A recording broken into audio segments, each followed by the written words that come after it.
სახელითა მამისათა და ძისათა და ძმიდისა სულისათა ამენ.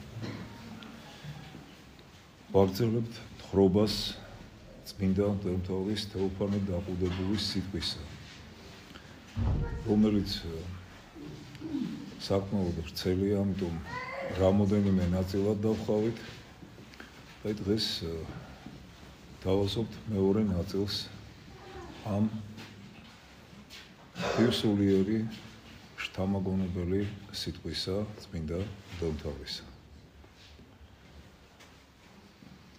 ადამიანი რომ ცხონდეს, აუცილებელია ღმერთს შეუერთდეს. ეს მას დამოუკიდებლად არ შეუძლია. ამას ჩვენში საღმრთო სული იმ გამოხსნისათვის აღასრულებს, რაც ძემ ღმრთისამ მოგმადლა. როგორც ჩამოვგორდით მთის ძირში, იმის საწინააღმდეგოდვე უნდა ავიდებთ ისევ მთაზე.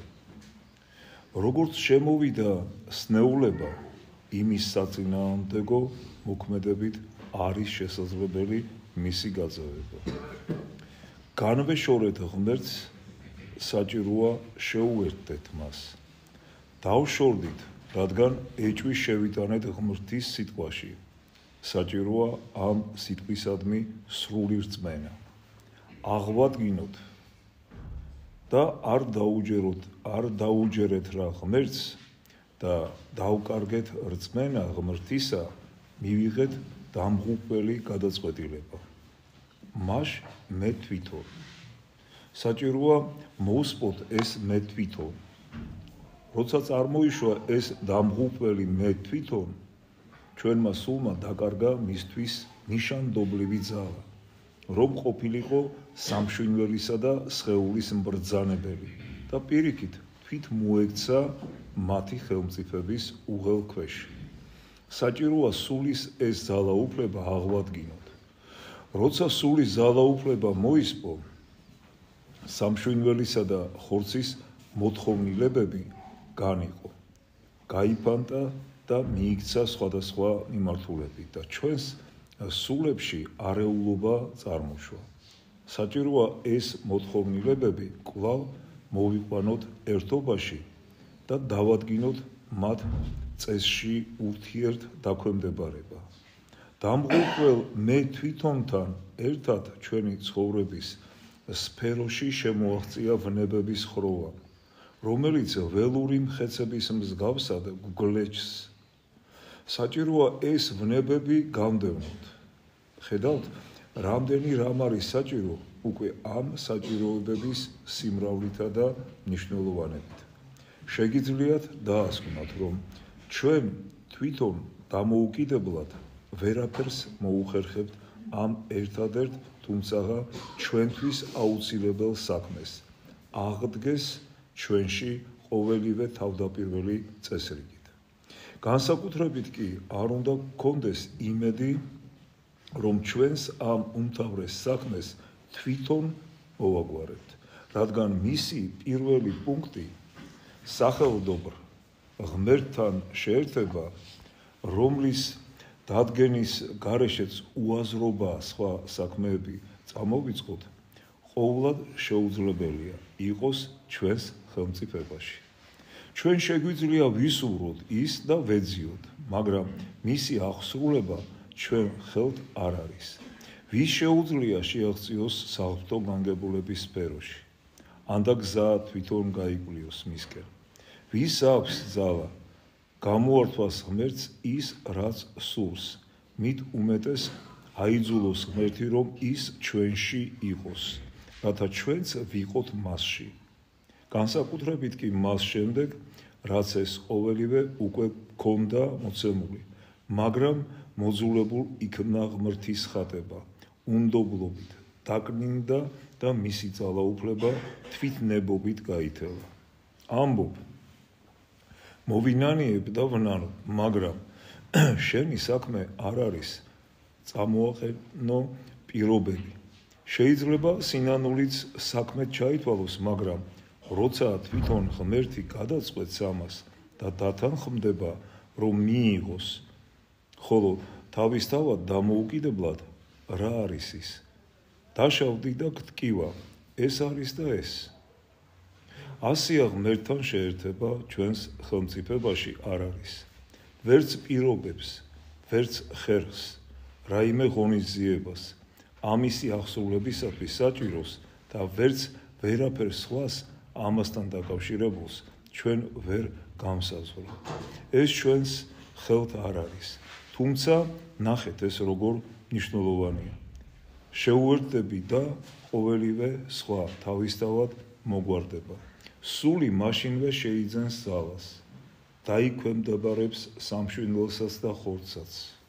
მოაწესრიგებს მოთხოვნილებებს და განდევნის ვნებებს.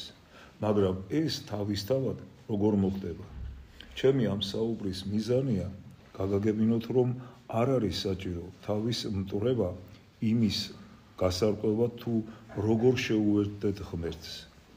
ბევრიც რომ ეცადო, ვერაფერს მოიფიქრებ, უფრო კი ჯობს, რადგანაც ღმერთმა სათნო იჩინა არ შეერთებისათვის საჭირო კანონისა, ამ შეერთებისათვის საჭირო კანონისა და წესის დადგენა.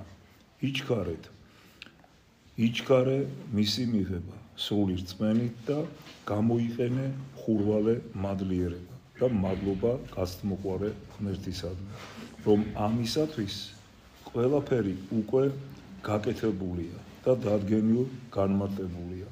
მიიღე და გამოიყენე. ანუ აი ეს სიტყვა ამ ეტაპზე აქ შევჩერდებით, კიდევ ერთხელ გვამცნობს ჩვენ, რომ უფლის ხელშია ჩვენი შენდობა იმ ცოდვების გამო, რაც ჩვენ ჩაგვიდენია. კარგია, რა თქმა უნდა, სინანული და აუცილებელია საქმეებიც ამ სინანულისა. ხოლო შენდობა უკვე ეს ღმერთის ძალაუფლებას წარმოადგენს. აქედან გამომდინარე, ჩვენ ვიფიქრებთ იმას, რომ რადგანაც ჩვენ მოვინანიეთ, აუცილებლად მოხდა უკვე დაკავშირება ისევ ღმერთთან. ეს არის ძალიან კარგი და მნიშვნელოვანი, მაგრამ ღმერთმა იცის ჩვენი სინანულის სიღრმე, რამდენად ჩვენ ვინანიებთ ჩვენს ცოდვებს და ასევე იმ საქმეების გულწრფელობა, რომელსაც ჩვენ აღვასრულებთ იმისათვის, რომ სათნო ვეყოთ ღმერთს. და სწორედ აი ამ გულწრფელობის მიხედვით იქნება სწორედ მიტევებაც და ღმერთთან დაკავშირებაც. დაკავშირება აღდგენა დაკარგული კავშირისა. აი ეს ძალზედ მნიშვნელოვანია და ამიტომ ჩვენ შევეცადოთ, რომ უფლის წინაშე სინანული გამოვხატოთ, საქმეები აღვასრულოთ და დანარჩენი ღმერთს მივანდოთ. რამდენად ჩვენ გულწრფელად ამას გავაკეთებთ ყველაფერს, იმდენად მეტად და მეტად დაუახლოვდებით ღმერთს. ღმერთმა შეგვაძლებინოს ყველას სინანულის განსაკუთრებული დღეები დგება ახლა და შეგვაძლებინოს ღმერთმა, რომ წრფელი სინანული და ღვთივსათნო საქმეებით შევეგებოთ ამ დიდებულ დღეებს, რომელსაც წმინდა მარხვის დღეები ქვია. ღმერთმა დაგლოცოთ და გაგერთოთ. გავაგრძელებთ თხრობას წირვის მერე. არ შეუდგები იმის გადმოცემას თუ როგორ იქნა ეს აღსრულებული. ვიტყვი მთავარს. ჩვენი სულის აღდგენისა და ღმერთთან შეერთებისათვის აუცილებელია მასში გარდამოდიოდეს საღმრთო სული და აცოცხლებდეს, ცხოველყოფდეს მას. საღმრთო სულის გარდამოსვლისათვის გზა რომ განემზადებინა, ხოლოჩობილი ძე გარდამოხდა, განხორციელდა, იუნო განიცადა ჯვარზე, სიკვდილი აღდგა და ამაღლდა. ასეთ კავშირში დააყენა თავისი საქმე სული წმინდასთან მიმართებაში თვით ძემ ღმრთისა, როცა აუწყა მოწაფეებს მამასთან თავისი წასვლის შესახებ და ამით დამწუხრებულებს სამოგეშებლად უთხრა, ციტატა, არამედ მე ჭეშმარიტსა გეტყვი თქვენ, უმჯობეს არს თქვენ და რაითა მე წარვიდე, უკვე თუ მე არა წარვიდე, ნუ გეშინის მცემელი არა მოვიდეს თქვენდა. ხოლო უფრო ადრე მახარებელმა იოანე ღვთისმეტყველმა უფლის სიტყვა წარმოთქვა. ციტატა: რომელსა რწმენეს ჩემი, ვითარცა თქვა წიგნმა, მდინარენი მუცლისა მისისაგან დიოდიან წყლისა ცხოველისა. ასე განმარტა ეს სიტყვები. ესე თქვ სულისა მისთვის, რომელი მიიღებად იყო მორწმუნეთა მათ მისა მიმართ. რამე თუ არღა მოცემული იყო სული წმინდაი, რამე თუ იესო არღა იყო დიდებული.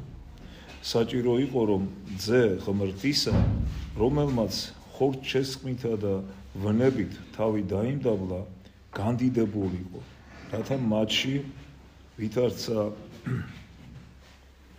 ვისაც აქვს მისი რწმენა, მოსულიყო და დამკვიდრებულიყო სული წმინდა. ის მოვიდა და დამკვიდრდა და მისი დამკვიდრება მორწმუნეებში ისეთი უეჭველია, რომ სხვა მოციქული მორწმუნეებს ასე ეუბნებოდა. ციტატა: არა უწყითა, რამე თუ ტაძარნი ღმრთისანი ხართ და სული ღმრთისაი დამკვიდრებულ არს თქვენ შორის. აი სულ ეს არის ძე ღმრთისა განხორციელდა ივნო ხორცით განიცადა ჭვალზე სიკვდილი, აღდგა, ამაღლდა ზეცად და მოავლინა მამისაგან სული წმინდა, რომელიც მიღებული იქნება რა მათგან ვისაც სწამს ძე აღასრულებს მათში იმას, რისთვისაც ეს ძე ლოცულობდა. ვითარცა შენ მამო, ჩემ დამო და მე შენ დამი, რაითა იგინიცა ჩვენ შორის ერთ იყვნენ. მაგრამ როგორ აღასრულებს ის ამას? შეერწყმის იმ ადამიანის სულს, ვისაც ძე ღმრთისა სწამს და გააცოცხლებს რა შეერთებს მას ღმერთთან. ამას ეწოდება კვალადშობაი, ანუ ხელახალი შობა ღმრთისაგან, რომელიც მორწმუნეებს მადლის მიერ აქცევს შვილებად ღმრთისა, როგორც ამას ამბობს იოანე მახარებელი. რაოდენთა იგი შეიცნარეს, მოსცა მათ ხელმწიფებაი შვილ ღმრთისა იყოფა, რომელთა რწამს სახელი მისი, რომელნი არა სისხლთაგან, არამედ ღმრთისაგან იშუნეს და ქრისტეს მიერ სულიერ ცხოვრებაში კანონად იქცა. უკვე თუ ვინმე არა იშვეს წყლისაგან და სულისა, ვერ ხელეწიფების შესვლად სასუფეველსა ღმრთისასა, რადგან მარტოოდენ შობილი იგი სულისაგან სული აქვს. ნუ მოინდომებთ, გამოიძიოთ თუ რატომაა საჭირო ეს ყველაფერი ჩვენში ჭეშმარიტი ცხოვრების აღდგენისათვის. მიიღეთ და შეითვისეთ ბავშვური რწმენის სიმარტივით და უბრალოებით. თუ გამოძიებას დაიწყებთ, მოგიახლოვდებათ მტერი, როგორც ოდესღაც ევას, ჩაგჩურჩულებთ საცდუნებელ აზრებს, შეგირყევთ რწმენას და ამით რწმენის ნაყოფებსაც დაგაკარგვინებთ.